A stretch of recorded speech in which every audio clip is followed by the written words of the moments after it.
మారని మనసులను మార్చడానికి యేసు వచ్చి ప్రారంభించిన విప్లవం ఏంటంటే, మనుషులను చంపే విప్లవం యేసు ప్రారంభించలేదు, మనసులను మార్చే విప్లవాన్ని యేసు ప్రారంభించాడు.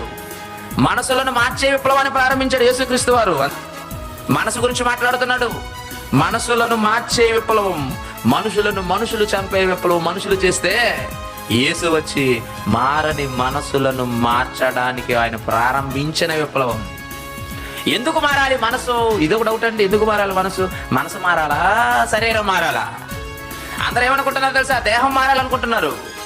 దేహం కాదు మారవలసింది, మనస్సు మారాలి. మనసు మారాలి. మనసు మారకపోతే మేము మారవండి అని మీరంటే వాళ్ళు ఎలాంటి వారో తెలుసా? ఒకసారి బైబిల్ గ్రంథంలోకి వెళ్ళి చూద్దామా?